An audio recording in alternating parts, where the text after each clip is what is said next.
على كورتنا الاسيويه كثير، الواحد صار يستحي يحط عينه في عين مغربي. يا جماعه انتم مستوعبين بالفريق الثالث اخذوا كاس العرب في وقت الاردن قاعد تلعب بالفريق الاساسي. اوكي صحيح عندهم غيابات، ما حد يقول شيء، لكن قاعد في الاخير المغرب قاعد يلعب بالفريق الثالث. اضافه الى ذلك كل اللي طلعتهم من المغرب قاعد يلعبون بالفريق الاساسي. الواحد ما يعرف ايش يقول، والله العظيم الكره الافريقيه تفوقت بشكل واضح جدا جدا جدا. خلي بقول لكم شيء اخوان، والله بتنصدمون كلكم منه. شوفون تشكيله المنتخب المغربي هذا اللي فوقي، ولا واحد فيهم راح يلعب كاس افريقيا الجاي. تدرون ليش ما حد بيلعب كاس افريقيا الجاي؟ لان في اسماء اقوى، وهذا المنتخب يعتبر الثالث او الرابع للمغرب. انت مستوعب الكلام هذا ولا مو مستوعب؟ مستوعب ان هذا المنتخب ليس منتخب ينافس فيه المنتخب المغربي، هو منتخب قالوا والله في كاس عرب. طيب نشوف الاساسيين، والله عندهم انديه وانديتهم ما راح تطلعهم. اعطيني الصف الثاني، الصف الثاني نفس الشيء يلعبون في اوروبا وانديتهم ما راح تطلعهم. اعطيني الصف الثالث، جمع لي اي احد يا اخي وتشكيله وحط حمد الله وبس واحسمها. هذا الصف الثالث او الرابع للمنتخب المغربي، يعني مستحيل الثالث كاملا.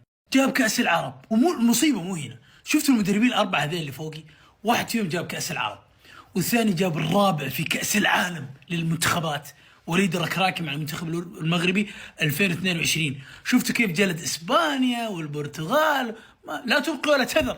ومنتخب الفئات السنيه تحسبونهم هادين، جلدوا الارجنتين، جلدوا الارجنتين في الناشئين. سيدات، محليين، تحت 17، تحت 20، افريقيا، كونفدراليه، كاس افريقيا للمنتخبات، للانديه، للنساء، للرجال، كاس العالم.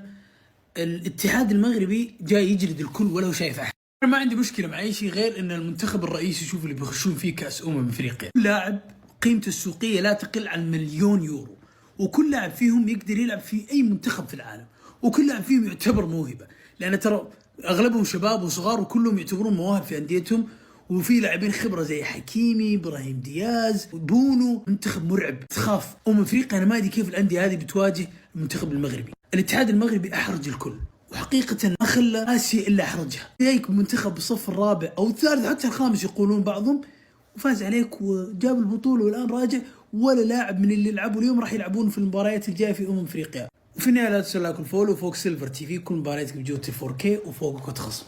بعد كده بتوريني مباراة نهائي، لا تقول لي فرنسا والارجنتين كاس العالم، لا كاس العرب، نهائي كاس العرب والمغرب والاردن. هذه المباراة الف مبروك للمغرب وهارد لك للاردن. تعال اوريك قد ايش النهائي هذا ايقوني جدا. شفنا في المباراة هذه المغرب تسجل في بداية الشوط الأول، وشوفنا بعدين الأردن يجيب التعادل ويجيبوا هدف التقدم، بعدين يجي المغرب يجيب التعادل في الأشواط الإضافية يجيب التقدم، يعني الطاولة انقلبت ورجعت انقلبت مرة ثانية. شفنا 84,500 ألف مشجع في الملعب قالبين وفوق تحت. شفنا هدف من قبل نص الملعب، انت متصور هذا نص الملعب، الهدف من قبل، هدف بشكوشي بشكاشي بشكشك. قبل نكمل لا تنسى الإضافة عزيزي المشاهد، الله يزيد نشميتك. والله ما قالوا نشامة عبث، وهارد لك من أعماق قلبي، وأقسم بالله هذا أكثر خروج مشرف أنا شفته في حياتي، هذا أكثر شيء شرفي في الشرف الشرشف.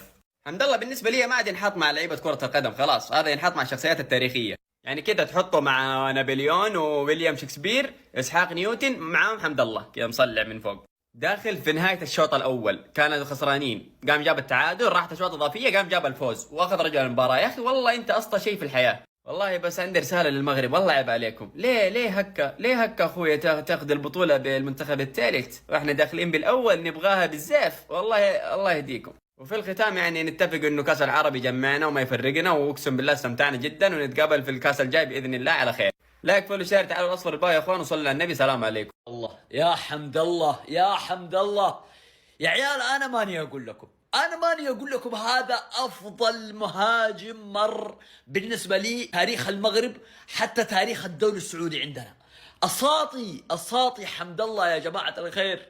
يا عيال نزل الشوط الثاني عشان يسجل هدفين ويقلب النتيجه، بعد ما كان الاردن متقدم 2-1، حمد الله يدخل ويسجل هدفين عشان المغرب يفوز ب3-2. اقسم بالله يلي يتابع المباراة، حمد الله مو بس عشان يسجل، حمد الله سوى كل شيء، اثر في الحكم، اعطى حماس للاعبين، سوى نشوة هجومية. يا جماعة حمد الله اقسم بالله لاعب اسطورة وخبرة وكل شيء. فألف مبروك للمنتخب المغربي الفوز بكاس العرب للمرة الثانية.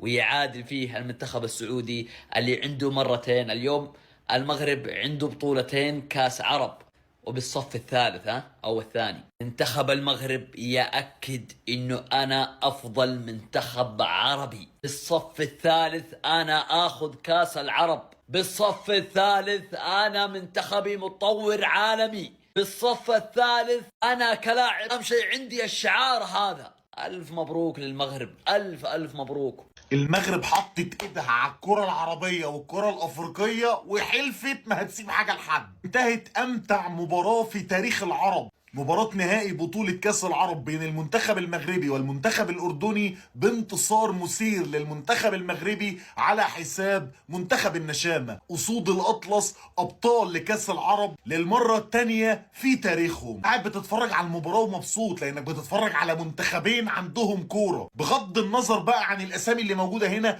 أو الأسامي اللي موجودة هنا. منتخب الأردن غايب عنه أهم نجمين، موسى التعمري ويزن النعيمات، ومنتخب المغرب يعتبر بيلعب بالمنتخب الثالث.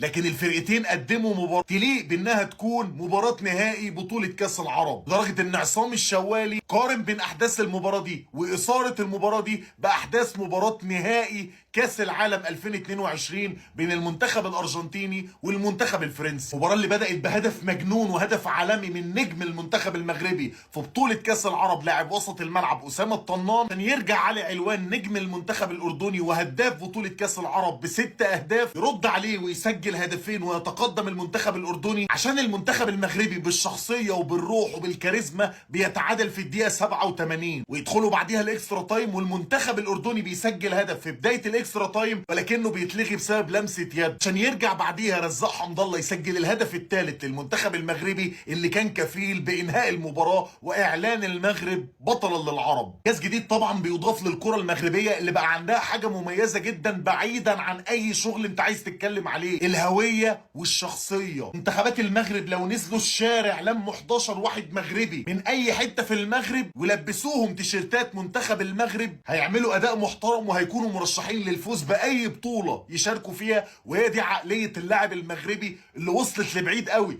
وفرقت بكتير عن اي لاعب عربي تاني. اما على الناحيه الثانيه هارد لك طبعا لشعب الاردن الجميل، وهارد لك لمنتخب النشامه، واحد من افضل المنتخبات في البطوله ان لم يكن تاني افضل منتخب في البطوله بعد المنتخب المغربي. عملوا بطوله كبيره جدا على الرغم من سوء الحظ اللي واجههم باصابه نجم الفريق يزن النعيمات، وظهر عندهم مواهب وظهر عندهم عناصر مميزه جدا في صفوف المنتخب الاردني. المفروض بقى ان المنظومه الاردنيه تشتغل عليها للفتره الجايه، جاهز من خلال بطوله كاس العرب منتخب الاردن للمشاركه في بطوله كاس العالم، لانهم قادرين على انهم يعملوا مستوى مشرف للكره الاردنيه او الكره العربيه في بطوله كاس العالم. اما بالنسبه للمنتخب المغربي وللشعب المغربي فمبروك لكل اسود الاطلس، تتويج جديد وانجاز جديد للمنتخب المغربي وللكره المغربيه اللي زي ما بقول لك في الفتره الاخيره وفي الفتره الجايه مش هيسيبوا حاجه لحد. وفي نفس الوقت المنتخب المغربي ده هيعمل حاجه كبيره قوي في مونديال كاس العالم، ان لك ان تتخيل انه افضل منتخب عربي مفيش فيهم ولا لاعب بيلعب في المنتخب الاول. يا راجل ده انت بتتكلم على ان نجوم منتخب المغرب في بطوله كاس العرب او الاسامي المعروفه في منتخب المغرب